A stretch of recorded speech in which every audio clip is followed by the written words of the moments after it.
Hey guys, welcome to my YouTube channel, or welcome back if you've been here before. My name is Liz and this is Let's Get Lizical, where we do everything card making. Today we're going to make a cute little 3D aquarium card, which I've had on my mind for a bit. So I just dropped my other one. We're going to need, if you want to add like a frame to it, I'm just going to be adding like a 1/4 inch strip to the top and bottom of the front of the card. For the sides, I cut 4 1/4 by 1 inch panels, and then we're going to score it so that it leaves 1/4 inch so we can glue it to our back panel. Back panels are 4 1/4 inches in height, 4 3/4 inches in width, and you can cut them in white. You're going to need 2 regardless, but I decided to recut one of them into a blue because I don't want to have to ink blend anything on this card. So this is my background piece. And then this is my backing piece. We're going to sandwich the hinges for these inside there. And then it will fold over to the side. And then I have these acetate sheets. These are just like the regular transparency sheets that the teachers used to use when I was younger. Now everything's digital, so I'm not sure if anybody uses these anymore, but they sell them, so somebody must. But anyway, these are 5 1/4 by 4 1/4. And then we're gonna score it 1/4 inch on either side too, which might be a little bit difficult for some people. I'm gonna see how it goes today. You can always leave more seam allowance at the sides for folding over, but I just left 1/4 on this one. I also cut a bunch of fish themed things. So I did some like seaweed, some little grassy things. I did the sandcastle, and then for the fish I did him like a goldfish, but I did the fins in like an iridescent holographic sticker paper on top of the cardstock just to give it a little bit of shine. And then I already added my clear glitter gel pen details to it. So there's that. I might add some details to this too, but let's start with the assembly of the card and then we'll move into decorating it, but I will do all this in voiceover because I need to turn a fan on. It's hot in here today. So I'll do that and I'll be right back. Hey guys, so voiceover Liz here. So as the title of this video mentioned, you don't need dies to create the card base. If you want to use it for the images like I did, you can. If you want to use your stamped images or stickers or anything else, you can definitely do that as well. I think the next time I do one of these, I'll do it with the stamped images so you can see how they go. But this card is like pretty simple to put together. The math for it is not hard. You just take whatever base size card you want to start with, put it in the orientation you want it in, and then take whatever depth you want. So if you want 3/4 inch or a full inch or 1.5 inches even, take that measurement off the back panel. So in this case, I did it 3/4 inch on the side. So a regular 4 1/4 by 5.5 would take off 3/4 inch. So it's 4 1/4 by 4 3/4 of card base at the back. And then you'll add the side panels as 3/4 plus however much allowance you want to add for that fold over. I usually do 1/4. You can go up to 1/2 or 1 inch or whatever you want. You could also, depending on what color you want to do, if you want to do it all white, you could include it into the back panel that you're going to be gluing on the back, and just kind of fold it over the sides. Originally, I was going to do this as an acetate side, but then I was going to cover it up with the black anyway to make it look like an aquarium, like that has covered sides. So I didn't see a point in doing the sides in the acetate. You can. Obviously, you might see the tape through the acetate because it's not completely see-through, but you're looking at the card from the front anyway, so you could also add that 3/4 inch to the acetate and then your extra 1/4 inch or 1/2 inch for the fold over, which I can show in the next video if you want to do that maybe. And then we can just do a fully like clear card except for the very back because we're gonna need some kind of, ground. You could make this fully clear if you really wanted to, but again, you're gonna see your tape there, so I prefer to have at least the very back where I can either ink blend a sky in there or put in some water texture or stamp a scene or whatever you want to do, right? There's a bunch of different ways you can do this, guys. If you want to do it this way, I find this is the easiest. But I think next time I will add just a little bit more of a fold over than 1/4 of an inch because it'll be a little bit easier to handle. I left this bit in because I did have a problem where when I did the fold over, it didn't quite come to the edge of the acetate at the front, which it needs to. So you could also just cut these a little bit bigger than what you think you need on the one side. I would probably cut and, fold the one side perfectly, and then the next side I would make it a little bit longer so you could make adjustments if you needed to.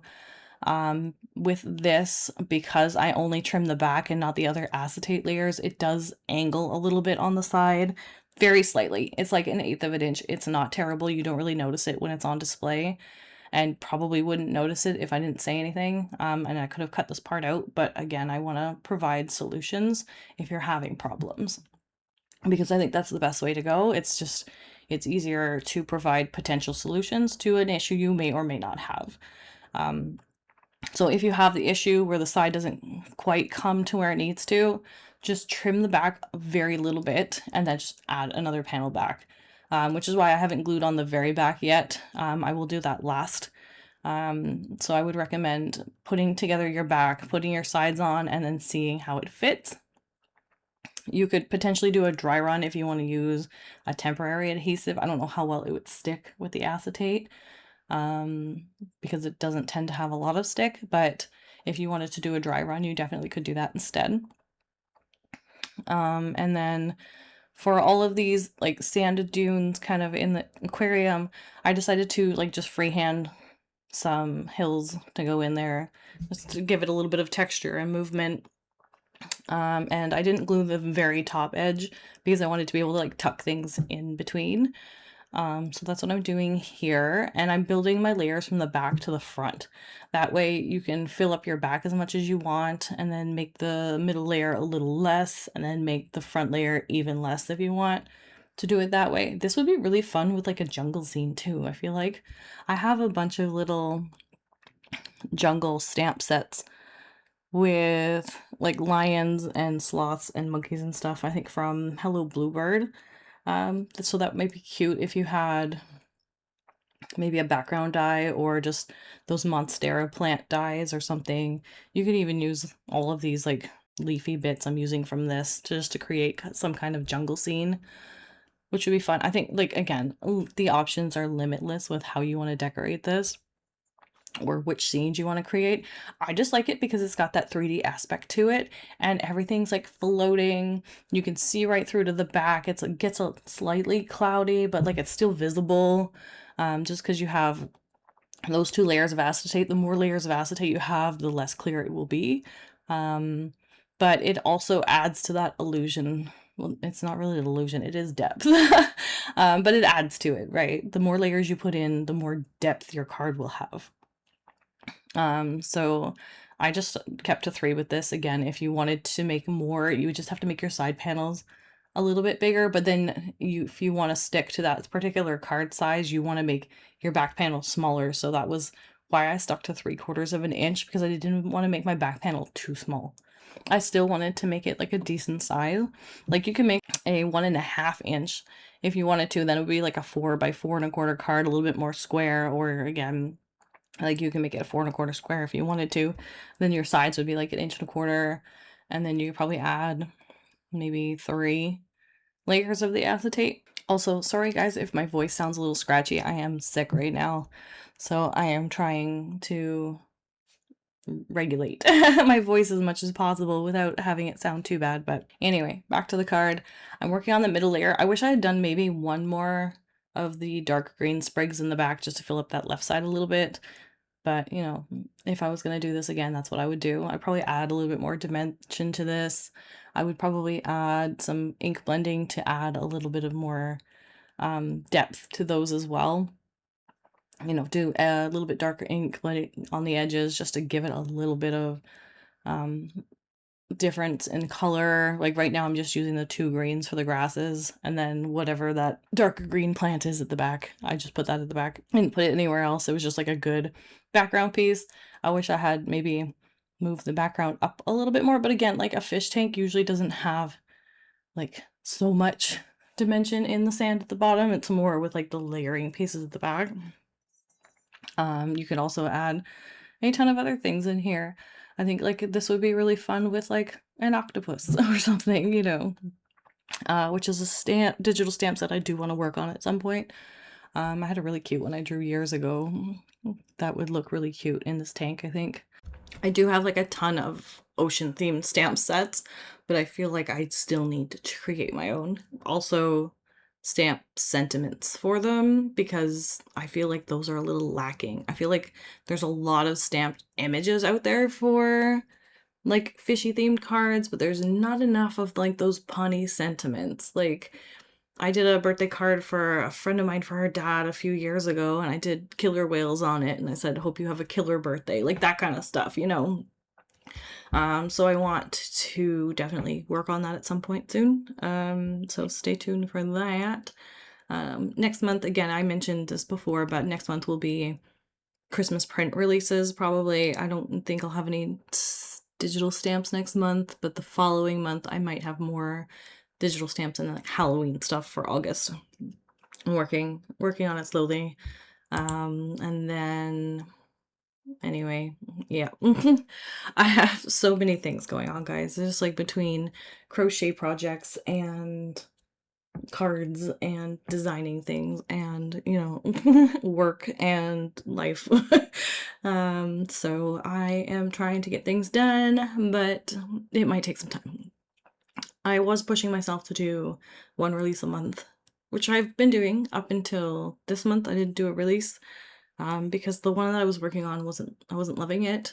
But it might be a little bit easier with the new Illustrator features that come out, so I'm gonna attest to some of those. They do have better features for doing image tracing and stuff online on their program for sketched images. So I want to play around with those and see if I can get better images that I can like quickly edit, and that would just make my life so much easier.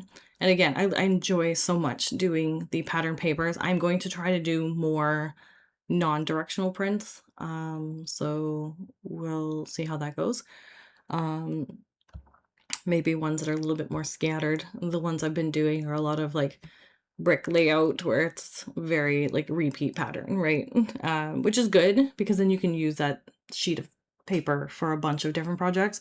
Not that the other ones wouldn't be repeats, but they would be more able to be rotated in other directions other than one or two ways. But anyway, that's just things I'm working on. Again, for this card, I'm working back to front just so I can build up my scenes. And I'm just kind of putting, you know, sprigs of grass here and there, rocks here and there. And then we'll just have our fish kind of like floating in the scene. You could definitely add more, add less, do whatever you want. With these cards, I really enjoyed doing this. I really enjoy doing these 3-dimensional cards where you can add a ton of dimension to it, especially with these box type cards. I've done other ones where you do the accordion folds on the side, but I feel like that's bulky and it also takes away from the surface area you have, because you're taking away that area to build up layers. And then if you want it like scene wise throughout the card, then again, you're still taking away that area that you need for the accordion fold. So like this just allows me to make a box where I can go side to side, fully fill this in and just have fun with it. If you guys saw the Father's Day card where I had like the cow and the pig in like the mountain scene, if you follow me over on Instagram, I did flesh out that card more. And I think I showed it in one of my other videos, just like the updated image of it. But like when you add more to it, it's more fun. It makes it fill out the scene. It makes it look amazing. Sometimes I'm just lazy or I don't like a lot of things, but like sometimes, you know, these 3D cards just need it. And in order to finish off the aquarium look, I just added a 1/4 inch strip to the top and the bottom of the card to, you know, give it an edge. Finish off those tops and bottoms. You don't have to do that, that's optional. You can just leave it open. And then I'm gonna stamp my, you know, handmade by Liz stamp on the back. You could write a message to whoever you're giving this to on the back. You could put on a note card on the back. You could include a separate piece of paper with this card in the mail with your message on it instead. This is sitting on my shelf as a statement piece right now. And I might make more of these. Maybe I'll make them for like each season. Like that would be so much fun just to like switch out my cards and have little box, shadow box cards that you could like display for like Christmas or Halloween or whatever. But anyway, so we'll work on that as well. You'll probably see the videos at some point. But yeah, that's our card for today, guys. If you like this video, please give it a thumbs up, comment down below, and let me know your thoughts. If you're not already subscribed to my channel, please subscribe because I'd love to have you here. And if you're not following me over on Instagram and or Facebook, I do post over there some extra projects once in a while. Not always, but I try to post more often than I used to. But I hope you guys have a great week, and until next time, thanks guys, bye.